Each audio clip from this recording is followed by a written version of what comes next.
ഈ CPI എന്ന് പറയുന്ന പാർട്ടിയുടെ ഒരു ദുർഗതി നോക്കണേ. മറ്റൊന്നും കൊണ്ടല്ല, ഈ CPMൻ്റെ കൂടെ കിടന്ന് അവരുടെ സ്വഭാവം മുഴുവൻ അങ്ങ് പടർന്നു. അതങ്ങനെയാണല്ലോ സംഭവിക്കുക. നമ്മൾ ഒരാളുടെ കൂടെ നിത്യവും സഞ്ചരിക്കുമ്പോൾ ആ ആളിൻ്റെ സ്വഭാവം ഇങ്ങോട്ടേക്ക് ബാധിക്കും. ബൈബിളിൽ ഒരു വാക്യമുണ്ട്, നീ ആരാണെന്ന് അറിയണമെന്നുണ്ടെങ്കിൽ നിന്റെ സുഹൃത്ത് ആരാണെന്ന് അന്വേഷിച്ചാൽ മതി. CPI ആരുടെ കൂടെ നിൽക്കുന്നത്? CPMൻ്റെ കൂടെ. CPMൻ്റെ ആട്ടും തുപ്പും എല്ലാം കേൾക്കുന്നുണ്ട്. ഈ MM മണി തന്നെ എന്തെല്ലാം പറഞ്ഞിട്ടുള്ളത് CPIയുടെ നേരെ? നിങ്ങൾക്ക് കേരളത്തിൽ എവിടെയെങ്കിലും ഒറ്റയ്ക്ക് നിന്ന് മത്സരിക്കാൻ തയ്യാറാണ്? കെട്ടിവെച്ച പണം കിട്ടത്തില്ലല്ലോ, നിങ്ങളങ്ങ് ഒലത്തും എന്നല്ലേ പറഞ്ഞത്? ഇതെൻ്റെ ഭാഷയല്ല, MM മണിയുടെ ഭാഷയാണ്. ആ ആനി രാജ ഡൽഹിയിൽ എന്താ ഉണ്ടാക്കുകയാണ് എന്നൊക്കെയല്ലേ MM മണി പറഞ്ഞത്? അങ്ങനെ CPIയെ ഏതെല്ലാം തരത്തിൽ തകർത്തടിയാമോ ആ തരത്തിലല്ലേ MM മണി താറടിച്ചിട്ടുണ്ട്. ഇപ്പം ഞാനിത് പറഞ്ഞു വന്നത് ഈ CPMൻ്റെ ഈ കൂടെ നടന്ന് ഇങ്ങനെ ആയിപ്പോയി CPI എന്ന് പറയാൻ കാരണം, CPIയുടെ ഒരു പ്രധാനപ്പെട്ട സമ്മേളനത്തിൽ ഈ മുൻ പാർട്ടി സെക്രട്ടറിമാരുടെ കുടുംബത്തെയൊക്കെ ആദരിക്കുകയും അവരെ ക്ഷണിക്കുകയും ഒക്കെ ചെയ്യുന്നു. കാനത്തിൻ്റെ കുടുംബത്തെ മറന്നുപോയി. കാനം ബിനോയ് വിശ്വത്തിന് തൊട്ടു മുമ്പിരുന്ന പാർട്ടി സെക്രട്ടറിയാണ്. ആലോചിക്കണം.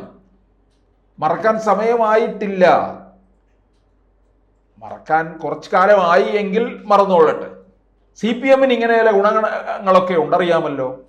പിണറായി തൻ്റെ കാൽ കീഴിൽ പാർട്ടിയെയും മുഖ്യമന്ത്രി പദത്തെയും ഒതുക്കി നിർത്തിയിരിക്കുന്ന കാലഘട്ടത്തിൽ നടന്ന സംസ്ഥാന സമ്മേളനങ്ങളിലൊക്കെ തന്നെ VS അച്യുതാനന്ദനെ താറടിച്ചിട്ടുണ്ട്. ഇപ്പോൾ കഴിഞ്ഞ പാർട്ടി സംസ്ഥാന സമ്മേളനത്തിൽ അവിടെ പന്തലിൽ VS അച്യുതാനന്ദൻ്റെ പടമില്ല. VS അച്യുതാനന്ദൻ ജീവിച്ചിരിപ്പുണ്ട്. അനാരോഗ്യ പ്രശ്നങ്ങൾ നേരിട്ടുകൊണ്ടിരിക്കുകയാണ് അദ്ദേഹം. വയസ്സ് 100ആയി. ഈ 2006, 2011, 2016 ഒക്കെ VSൻ്റെ പടമല്ലേ കേരളത്തിലെ എല്ലാ CPMും LDF സ്ഥാനാർത്ഥികളെല്ലാം വെച്ചുകൊണ്ടിരുന്നത്? ഫ്ലെക്സിനകത്ത് VSൻ്റെ പടം വെച്ച് വോട്ട് തെണ്ടുകയല്ലേ ചെയ്തത്? കണ്ണേ കരളെ VS എന്നുള്ള മുദ്രാവാക്യവും വിളിച്ചുകൊണ്ട് ജനങ്ങൾ ആർത്തുല്ലസിച്ച് വന്നതൊക്കെ നമുക്ക് മറക്കാൻ കഴിയില്ലല്ലോ. എന്നിട്ട് ആ VSനെ ഒതുക്കി തനിക്ക് മുകളിലേക്ക് വരുന്നവരെ എല്ലാം അറിഞ്ഞു വീഴ്ത്തുന്ന ഒരു രീതിയല്ലേ പിണറായി ചെയ്യുന്നത്? P ജയരാജൻ തനിക്ക് മുകളിലേക്ക് വന്നപ്പോൾ എന്തു പറ്റി? കൊണ്ടുവന്ന് വെട്ടി നിരത്തി ഖാദി ബോർഡിൻ്റെ വൈസ് ചെയർമാനാക്കി. അതുപോലെ പലരെയും തനിക്ക് മേലെ ആരുമില്ല, ചെണ്ടയ്ക്ക് മേൽ മറ്റൊരു വാദ്യമില്ല എന്ന് പറയുന്നത് പോലെയാണ് പിണറായിക്ക് മുകളിൽ മറ്റൊരാളില്ല എന്നുള്ള രീതിയിലാക്കി. അപ്പോൾ CPMന് ഇങ്ങനെ പലരെയും മറക്കുന്ന ഒരു സ്വഭാവമുണ്ട്. അതുതന്നെയാണ് ഇപ്പോൾ CPIക്കും കിട്ടിയിരിക്കുന്നത്. കാനത്തിനെ മറക്കുക. എന്നിട്ട് ഒടുവിൽ എന്ത് ചെയ്തു? വീഴ്ചയുണ്ടായി എന്നാണ് ബിനോയ് വിശ്വം പറയുന്നത്. എന്ത് വീഴ്ച? ഒരാളെ മറന്നിട്ടാണോ? അദ്ദേഹം പാർട്ടി സെക്രട്ടറി ആയിട്ടിരുന്നത് ഇപ്പോഴൊന്നും അല്ലല്ലോ. കാനത്തെക്കുറിച്ച് പറയുന്നുണ്ട്, CPMന് പിണറായിക്ക് വേണ്ടി വഴങ്ങിക്കൊടുത്ത് നിൽക്കുന്ന ആളാണ് എന്നൊക്കെ ഒരുപാട് പറഞ്ഞിട്ടുണ്ട്. ബിനോയ് വിശ്വം പിന്നെന്തുവാ? നട്ടല് നിവർന്നാണോ നിൽക്കുന്നത്? എങ്ങനെ എത്രത്തോളം വളയ്ക്കാമോ അത്രത്തോളം വളച്ചാണ് നിൽക്കുന്നത്. എന്നിട്ട് പിന്നെ വീരവാദം പറയേണ്ട കാര്യമൊന്നുമില്ലല്ലോ. CPIക്കാരെ സംബന്ധിച്ചിടത്തോളം അവർക്ക് എപ്പോഴും ഒരു ലാളിത്യമൊക്കെ ഉള്ളവരാണ്. ലാളിത്യവും അഴിമതിയില്ലാത്തവരാണ്. നമുക്ക് കേരളത്തിൽ ഉണ്ടായിട്ടുള്ള CPIയുടെ നേതാക്കന്മാരെയൊക്കെ ഒന്ന് ആലോചിച്ച് നോക്കാം. നമുക്കൊക്കെ പെട്ടെന്ന് ഒരുപക്ഷെ ഓർമ്മയിൽ വരുന്നത് അച്യുതമേനോനെയല്ലേ? അദ്ദേഹത്തിൻ്റെ ഒരു ബയോഡേറ്റ തയ്യാറാക്കിയാൽ ഏറ്റവും അവസാനം വയ്ക്കും കേരളത്തിൻ്റെ മുഖ്യമന്ത്രി ആയിരുന്നു എന്നുള്ളത്. മുഖ്യമന്ത്രി സ്ഥാനം ഒഴിഞ്ഞതിന് ശേഷം ഇവിടെ നിന്ന് ഭരണസിരാ കേന്ദ്രത്തിൽ നിന്ന് ഇറങ്ങി തമ്പാനൂർ KSRTC സ്റ്റാൻഡിൽ പോയി അവിടുന്ന് ബസ്സിൽ കയറിയാണ് തൃശ്ശൂർ പോയി ഇറങ്ങിയത്. പിന്നീട് എല്ലാ ദിവസവും വൈകുന്നേരങ്ങളിൽ തേക്കിൻകാട് മൈതാനത്ത് അദ്ദേഹം പോയിരിക്കുമായിരുന്നു. അവിടെ വൈകുന്നേരങ്ങളിൽ പലരും തൃശ്ശൂരിലെ ഒരു കൂട്ടം ഒക്കെ അങ്ങനെ അവിടെ വർത്തമാനമൊക്കെ പറഞ്ഞിരിക്കുന്ന രീതിയാണുള്ളത്. ഈ കോൺഗ്രസിൻ്റെ ഒരു സ്വഭാവമാകരുതല്ലോ CPI. കോൺഗ്രസ് കണ്ടില്ലേ ചേറ്റൂർ ശങ്കരൻ നായരെ മറന്നതല്ല. ചേറ്റൂർ ശങ്കരൻ നായർ ആരാണെന്ന് പിന്നെ ആ കൊഞ്ഞാണന്മാർക്ക് അറിയത്തില്ല എന്നുള്ളത്. കോൺഗ്രസ്സുകാരന്മാരെന്ന് പറയുന്നത് ഒന്നാമത് ഈ വലിയ പഠിപ്പോ വിവരമോ പുസ്തകം വായനയൊന്നുമില്ല. പുസ്തകമൊന്നും വായിക്കത്തില്ല. ഈ കതർ അലക്കി ഇടുക, മസിൽ പെരിപ്പിച്ച് നടക്കുക, അമൂൽ ബേബികളായിട്ട് ഇങ്ങനെ നടക്കുക. ഇതാണ് പെട്ടിയെടുക്കുക, നടക്കുക, മറ്റുള്ളവരെ സേവിച്ച് സ്ഥാനമാനങ്ങൾ നേടിയെടുക്കുക.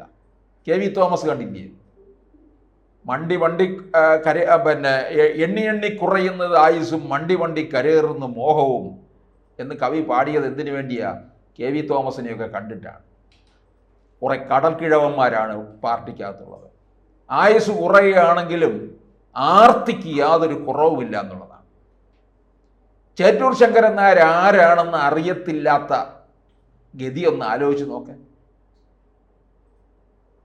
പാലക്കാട് ഒറ്റപ്പാലത്തിൻ്റെ അടുക്കലായിരുന്നു ഇദ്ദേഹത്തിൻ്റെ വീട്. ഇപ്പോഴും ഉണ്ട് ആ തറവാട്. BJP-ക്കാർ അവിടെ എത്തിയതിന് ശേഷം പിന്നീട് കോൺഗ്രസ്സുകാർ വരാൻ തുടങ്ങിയിരിക്കുകയാണ്. അപ്പോൾ എന്തായാലും എന്നിട്ട് എന്താണ് അവർ പറയുന്നത്? കോൺഗ്രസ് നേതാക്കന്മാരെയൊക്കെ തട്ടിക്കൊണ്ടു പോവുകയാണ്. ഇത്രയും നാൾ അവർക്ക് അറിയത്തില്ലായിരുന്നു.